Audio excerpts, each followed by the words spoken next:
ازيكم؟ في يوم من الأيام شاب تايه في الدنيا اسمه كريس لقى إزازة فخارية غريبة على البحر، ومنها طلعت جنية جميلة عرضت عليه تحقق له 3 أمنيات. بس بدل ما يطلب الأمنيات اتشدلها، ومن هنا بدأت حكاية كلها سحر ندم وحب ما كانش في الحسبان. بتبدأ القصة في يوم عادي. كريس كان ماشي على البحر مع كلبه سامي، ودي حاجة بيعملها كل يوم لأنه ساكن قريب من الشط. كريس زمان كان مغني بس بطل يغني بعد حادثة مأساوية لسه هنعرفها بعد شوية. بعد ما مشي شوية قرر يقعد ياخد استراحة وياكل حاجة، وشارك سامي الأكل كمان. وفجأة لمح حاجة في المية شبه حد بيغرق، جري يدور على منقذ بس ملقاش حد. قرر ينط بنفسه رغم انه مش بيعرف يعوم كويس. وهو بيغوص اكتشف ان مفيش حد اصلا، لكن لقى ازازة فخارية غريبة تحت المية. ووقتها المنقذ بيفون ظهر وانقذه. اللي حصل قرب كريس وبيفون من بعض وبقوا بيزوروا بعض دايما. كريس رجع البيت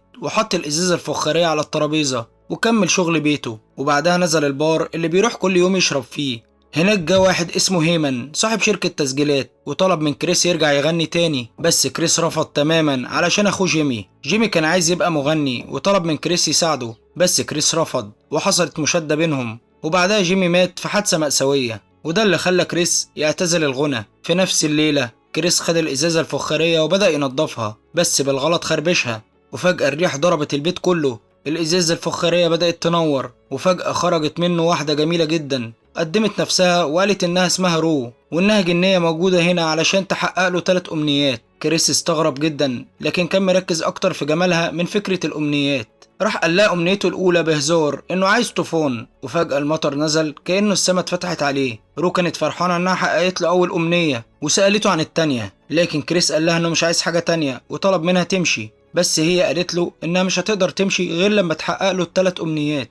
بقت قاعدة معاه في البيت وهو كل شوية تهرب من إنه يطلب حاجة. مع الوقت بدأت رو تحس بمشاعر تجاهه، وكريس كان متلخبط خصوصا بعد ما خرجوا سوا وشربوا ورجعوا في حالة عاطفية قوية. في يوم واحدة اسمها ليز كانت صديقة كريس جات له بناء على طلب هيمن علشان تقنعه يرجع يغني، لكن كريس ما كانش مهتم. وبعد ليلة مليانة مشاعر اعترفت له رو انها بتحبه، لكن كريس رد وقال ما اقدرش احب جنية، وده جرحها جدا. عرضت عليه يطلب الأمنيتين الباقيين علشان تمشي من حياته لكنه رفض. رو ساعتها قررت تمشي وراحت مع بيفون للبار. كريس اتضايق جدا وبدأ يشتاق لها خصوصا بعد ما حكى ليز عن الحقيقة كلها، واعترف انه فعلا بيحب رو كانت ناوية تمشي نهائي، وقال لها كريس أمنيته التانية انه عايز بنت عادية، وهي ردت ببرود وقالت له هتتحقق. كريس بعدها قال لها الأمنية التالتة ارجعي لمكانك الأصلي. رجعها البيت واهتم بيها وهي تعبانة لأنها من غير الإزازة الفخارية مش هتعرف تعيش. واكتشف بعدين إن الإزازة الفخارية مع ليز اللي خدتها من وراه. جري على بيتها ملقاهاش لأنها كانت على الشط بتفكر ترجع الإزازة الفخارية بعد ما ندمت. كريس خد الإزازة ورجع مع رو على البحر، وهناك دخلت رو جوه الإزازة